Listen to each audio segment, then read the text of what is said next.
The moment every entrepreneur hits, you're working harder than you ever have. The calendar is packed, but the inbox feels endless. That to-do list never gets shorter, and somehow the business still isn't growing the way that it should be. But the problem isn't effort. The problem is leverage. Welcome to the Leverage Podcast. I'm your host, John Davidson, and every week I'm sitting down with founders and top performers who have found that lever. The hire, the system, that mindset shift that changed everything. This show is for the business owner who's ready to stop being the bottleneck and start being the architect. Let's get into it. Welcome to another episode of the Leverage Podcast. I am your host, John Davidson, and I'm thrilled to be joined today by Cathy Beckett. She is a realtor hailing from Fairfax County, Virginia, which, for those not in the DMV, this is the DC area. But Cathy, and when I say we, I'm hailing back 20 years ago when I actually lived in Fairfax County. We see the distinction between Virginia, DC, and Maryland. My first question for you, how's Fairfax County since I left 20 years ago? It has grown. I think there's parts of it that you would not recognize anymore. Yeah, I It's bet. a great place, but it's busy here. Yeah. Well, I do remember the traffic. Yeah. The Beltway, that's a thing. But The Beltway, there's people that are afraid to drive on the Beltway because it's so busy. yeah, that is, boy, I remember stuck a couple times. I didn't grow up, but I was living in Ruston, Virginia, Ruston Town Center. Beautiful place. Gorgeous place. I remember Panera had launched on the East Coast, but it wasn't yet in the West Coast where my friends and family were, who I grew up with. And so I was telling them all about Panera, and now we all know about it. Yeah, it's great. Well, beyond the Beltway and the challenging traffic, share with us what makes Fairfax County a really wonderful place to buy a home. There is so much to offer in Fairfax County. First of all, we're located, many people that live around here work in DC or work in Tyson's Corner, even Reston as well. We have a lot of hubs, business hubs here, as well as the federal government. So living in Fairfax County, you're close to your workplace.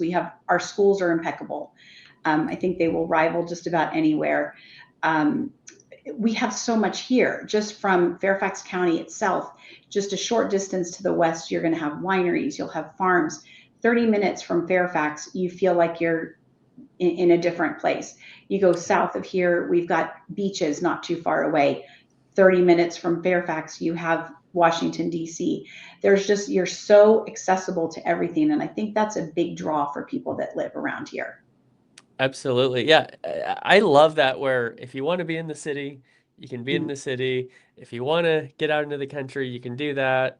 Right. The ocean and the surrounding cities aren't far away either. No. As someone who grew up on the West Coast and now in Texas, everything's spread out. Right. But if you want to go over to Philadelphia, you want to go to NYC, you want to go to Baltimore, what have you, they're all fairly reasonable drives. Exactly. And even like you want to go apple picking, well, 30 minutes away, you can go do that. You can go peach picking, you go pick your own pumpkins in the fall. There's just so many different opportunities here, which makes it really nice. And even skiing, you want to go, granted the skiing for people that are in Colorado, Utah, those places, they will say we've got hills here and it's ice. But if you want to do that, it's not that far away either. So we do have a lot of options here. Absolutely. Two things I'll share during my time that have continued to stick out to me about the Fairfax County area. One is, obviously the seasons. I think, boy, fall in Virginia is something you can't beat. And what just blows me, what every tree's a different color. Yes. The most vibrant colors, and the leaves stay on the trees until that 1 week when they're just all bloop. Right. And then they're bare. Mm-hmm. The other thing is the food.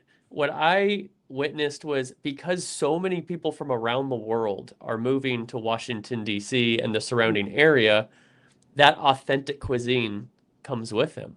And so when I was working in Tyson's Corner, boy, it was just the choice of, do we want Peruvian chicken? Do you want authentic Indian food? Do you want sushi? Do you want Thai? obviously American cuisine as well, but it's always stuck with me. And maybe it's an overlooked part of the area, but there's just so much great food in the area as well. There is, and you can stay in Fairfax County.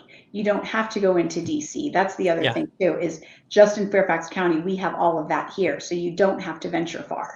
You're right. Yeah, that's wonderful. Well, I want to get into how you ventured into real estate Mhm. originally. And so, from what I understand, this is an industry that is close to your heart and Yes. was close to your home growing up, but you didn't start your career in real estate. Take me through the origin of career and how you ended up in the real estate industry. I worked for a destination management company for many years. I was the staffing manager there. And it was the most wonderful job. I worked with some of the greatest people who are still friends to this day. It was a job where a lot of multitasking, you had to think on your feet, you had long hours. And but I worked with some of the best people, and that's what kept me there. The people at the company that I worked for, as well as the people who worked for the company that I worked for that I would hire as independent contractors. And then finally, at one point, my mother had been in real estate for 37 years. And I kept thinking, well, maybe I want to try that. Years before, I had said, nope, I'm never going into real estate. And then all of a sudden, I had this epiphany that I think I would like to give it a try. So I decided, let's try. And it was a really hard decision because it was hard for me to leave that company where I had been and been so happy at. But then I gave this a try. I said, let's take the classes, see what happens. And my two philosophies, I have to, number one, like what I'm doing because I had Yeah. loved my old job. If you don't like it, then it's not for you. I needed to like it. And can I be a success at it? And so I got into it. My mom was alive when I went through all my classes. It was fun getting to talk to her about all of it. The day that I received my license was the day before my mom went in the hospital for a Mm, procedure. And unfortunately, she passed away. She was put on life support. The mm, procedure had to be stopped. She was put on life support. A month later, she passed away. And so I always knew with her the spring market's the busy market. So she passed away in November, and I had talked to my brother and said we have to get the house on the market for the spring market. And yeah. through the grief and everything you have to go through, it was a huge learning lesson for me about when you lose a loved one and what happens after that, and the cleaning out of the house and what the emotions that are involved in that whole process, and then listing a house. I had never done this before. And so any mistake you could make up until the time I received my license, I would go into the office every day and I would I would watch these videos that taught you about being a realtor. I also then met some amazing mentors at my company, which Mm, they were so instrumental in my development. And I had one gentleman who said to me one day, okay, stop watching that, come out, you're going to be a realtor. And he took me out and showed me what it was to actually be out in the field and do something. mm, And I learned about mistakes that can be made along the way. Well, so move forward to then I'm listing my family home. And I made most of those mistakes that I swore that I would never do. oh And man. the one thing I find that there are certain people that have stuck with me. And one also was a woman who I knew of her. She's a realtor in the area, but I didn't personally know her. She knew my mother, and she called one day and she said, Cathy, I just want to tell you, I know this is your first transaction. And she said, because you can look it up and see if what kind of business they've done. And Yeah. she said, I want to tell you that you have the house price too high. And Mm, I want you to be successful at what you're doing. And I mean, for someone out of the blue to call me like that and take an actual interest, I look back on that and I appreciated that. And I was priced too high and I brought the price down. And then we ended up with multiple offers. And yeah. then one of my mentors at my company, all these offers started coming in. And I had a rule that I would be at the office at 9 o'clock every morning and I would be there till the end of the day. And I would observe the agents in the office. I would listen to how they talk to people, how you transact business. I would watch these webinars that they offered for me, different training videos. And I remember he said to me, have you done this before? And I said, no. And I, deer in headlights. And grab your things, let's go in the conference room, let me help you through it. And he literally sat there with me and helped me. My brother was the executor of the will, so everything had to go through him. I was the realtor, he was the executor. He had to approve everything, make the decisions. And I remember he said, do you want to make the calls? Do you want me to do it? I asked him to do it so I could learn and watched the process. And it was so invaluable to me. And that was how I started. And I learned so much from that. Many mistakes, but I learned a lot from it. And I learned a lot, especially for people who have lost a family member and then are having to sell a family home. It's a very emotional transaction and experience. Yeah, it sounds like you had some incredible blessings in that Mm-hmm. situation. Obviously, your brother Yep. uh, being part of it, your very first listing being your former house, basically, Correct. having But a yeah. little bit more control. That if there Mm-hmm. was a mistake, it wasn't, a client that was like, "Do you even know what you're doing?" No, it's my first house. Of course, I don't know what I'm doing. Exactly. And also that woman who reached out. Um, you know, I, I I sold a house a few years ago, and I got great advice on pricing as well from a fantastic real estate agent out here in Mm-hmm. Dallas. And I'd love to dig in with this a little bit with you on properly pricing a home, because Mm-hmm. I think especially when you're in these areas where a lot of people are moving, right? Right. There's a lot of growth in Fairfax County. There's a lot of growth in Dallas. There's a lot of growth in Florida. And so when I was selling my house, it wasn't the peak of the market when things were just absolutely crazy, but it was just slightly below the peak where you had some houses that were priced very high. Mm-hmm. And specifically, I had close neighbors who were kind of just saying, let me just test the market and see if someone's going to buy this thing, right? And Right. so originally I was thinking, whoa. I mean, fortunately, I did, the value did go up from the time I had purchased the home. Mm-hmm. But, I was thinking, boy, am I going to really take off here? And Right. my agent said, John, price it here, because if it is priced too high, if you're on the market for, a month or so, Mm-hmm. people are going to start having questions. Why has this been on the market so long? Right. Then you decrease the price of the house. Oh my goodness, why is this house? Why? I Mm-hmm. mean, and then it just, at times, I think it's true. People take their house off the market for a couple months just Correct. to do a reset, Correct. right? So for those who are listening, who are saying, okay, I'm about to sell my house, whether I'm in a high growth industry or not, how can I best determine the accurate price of a home? It's a lot of research that goes into it. You have to look at, there are so many factors. And so many people talk about, well, I can look at this estimate. It says it's this amount of money. But it's not just a computer generated price that you come up with. You have to look at the condition of the house. You have to look at the systems of the house. Are they old or are they newer? Are they in the middle of their age? You have to look at square footage. You the location, always location, location, location. That's, we all know that the location is huge. There's so many factors like that that go into it. And then once you have your main criteria, then you compare it with like properties around to see, are those sitting on the market at this price? Are they coming off the market and under contract in a quickly? Those are some of the things that I look at when I'm properly pricing a house. And it is, like you said, it's so important not to overprice.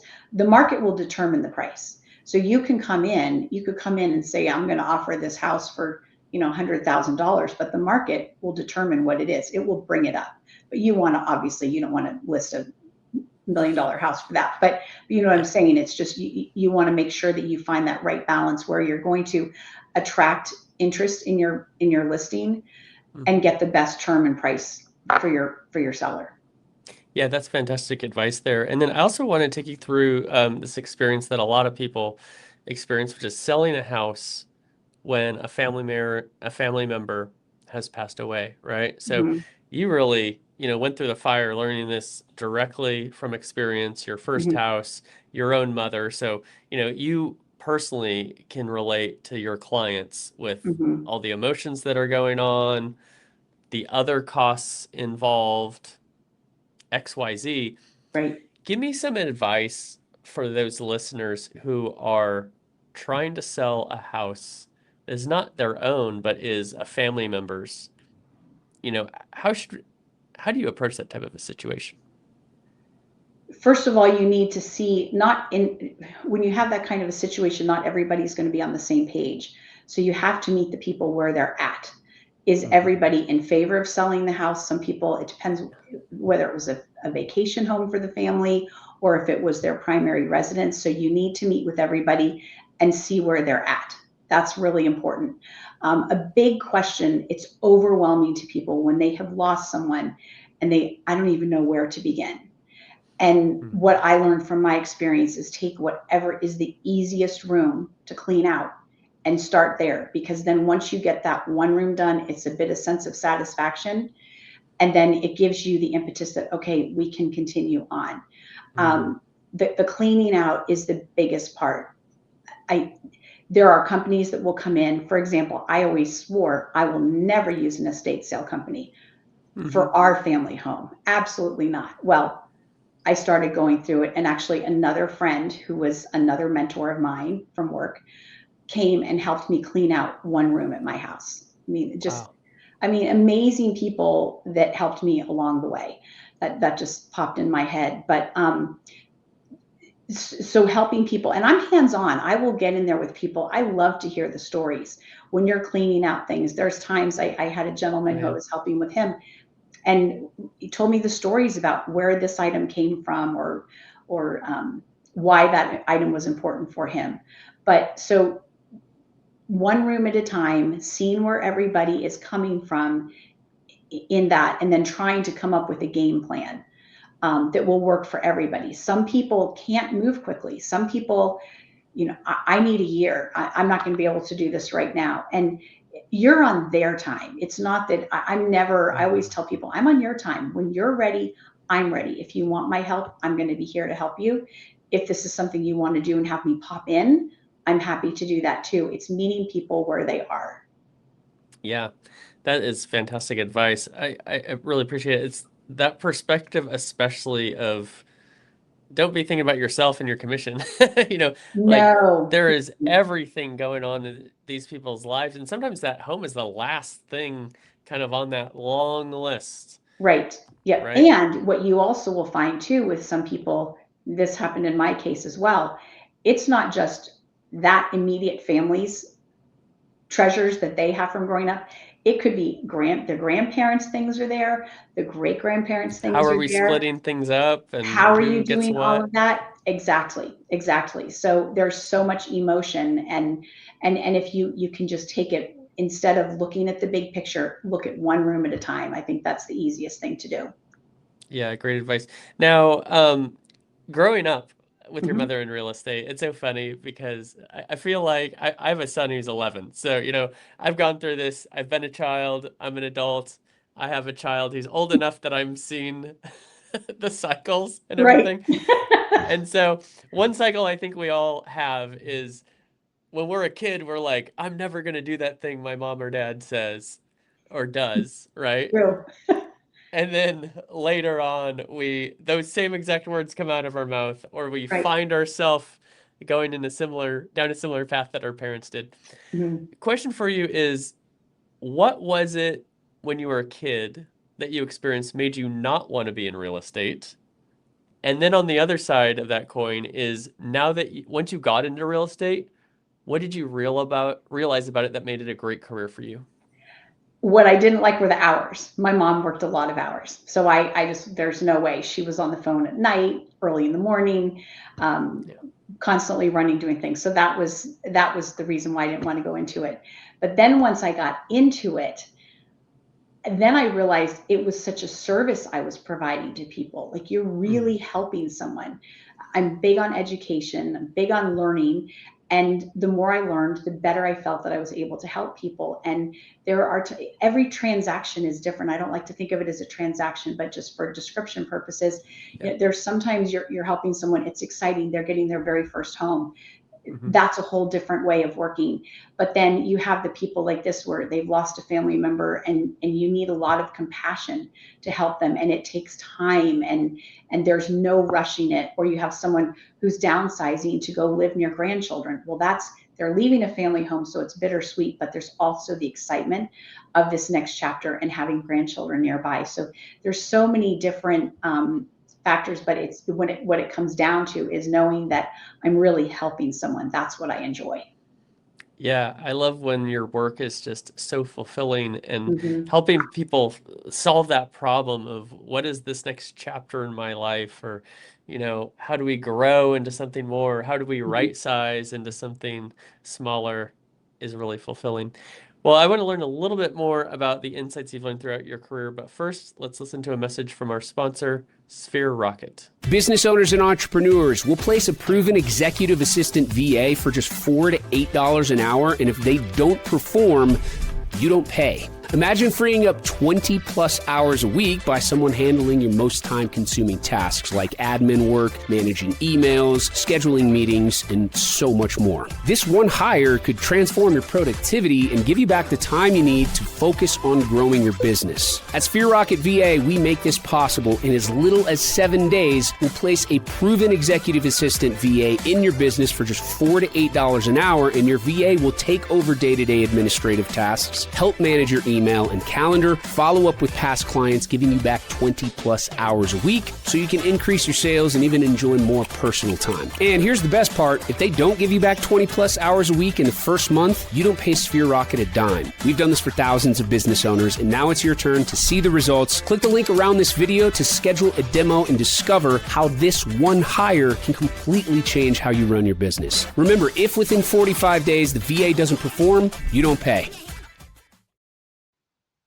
All right, we're back here with Cathy Beckett. She's a realtor in Fairfax County, and she is sharing her career experiences throughout the industry. Now, Cathy, we talked about how you've really learned so much about the real estate industry and how you enjoy having such a big impact. But you're not just some average normal person who's working in real estate. You are one of the top 2% in your area.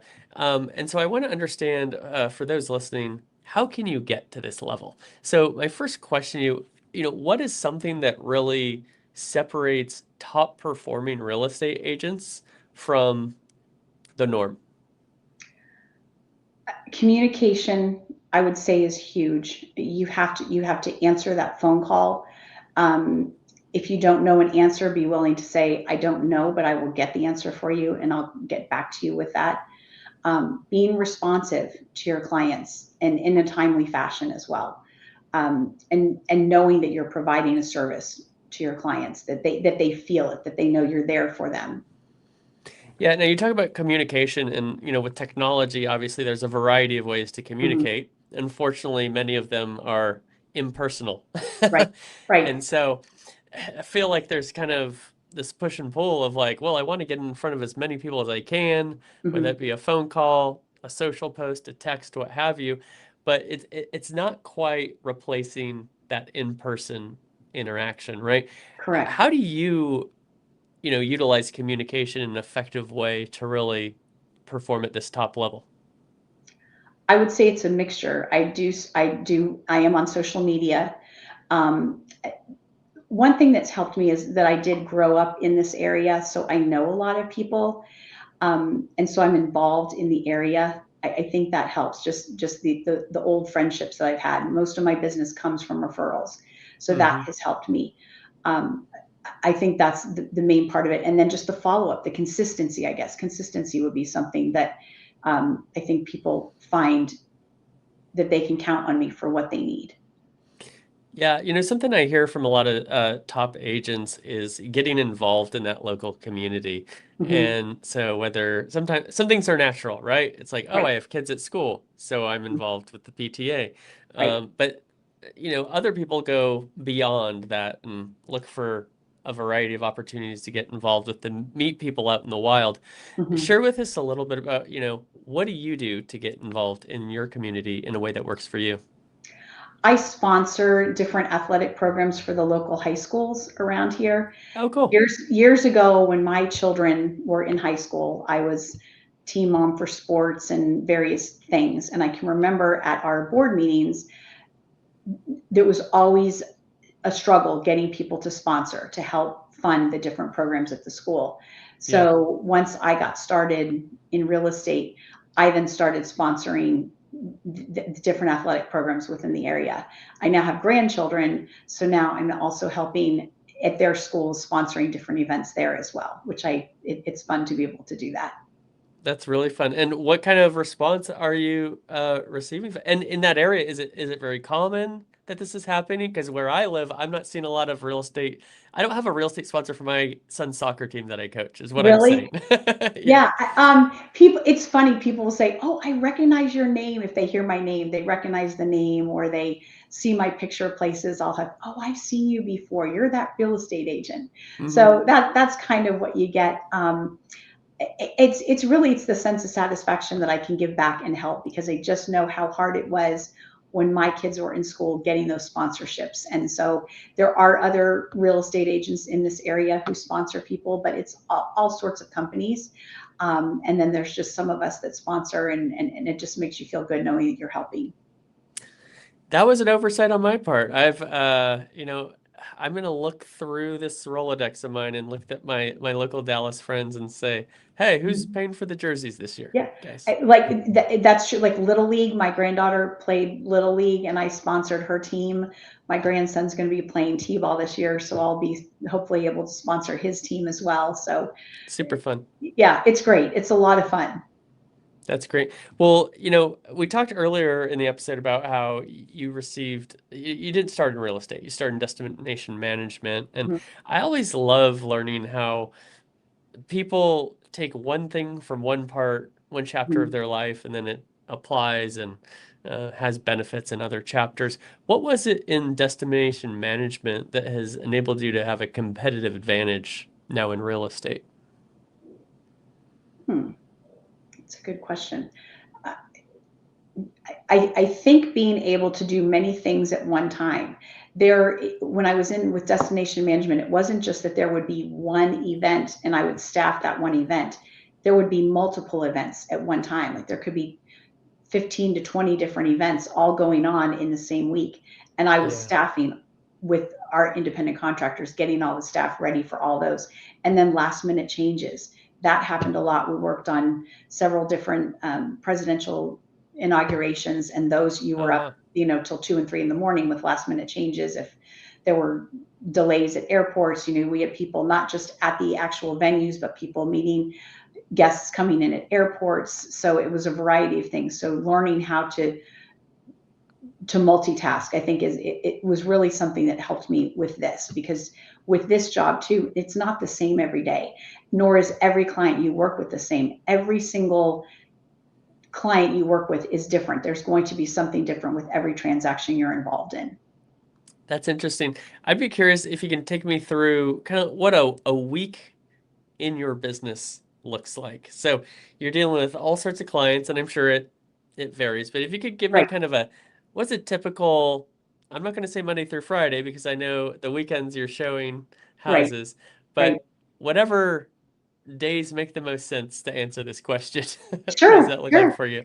It's a variety of things. So, for example, just the other day, I was meeting my stager. We were planning what was going to go in a listing. Then the next day, it was a different listing is under contract. So arranging everything to be taken out. Making phone calls to have signs put up at a listing, making sure the signs are taken down, meeting clients to take them, finding out what properties their buyers are interested in looking at, making the arrangements to take them for those showings. If there's repairs, working with another seller who has some repairs that need to be done at their house before we can go on the market, and arranging the vendors to do that. And then going over to make sure that the repairs have been done appropriately. Catching up with clients. I mean, I've got some that, it's nice to be able to catch up with clients when they just had a new baby. So getting in touch with them, with congratulations for that. That's the nice thing of this job, is it's not the same every day. You just have so many different capacities that and events that you're involved in with this job. Webinars, learning, having an educational webinar, that's great. I always enjoy that. That in essence is how my day, I would say how my days go. So one thing I'm hearing from you is that you're facilitating a lot, but Correct. it sounds like what you are prioritizing with what you do yourself is client facing. Yes. Yes.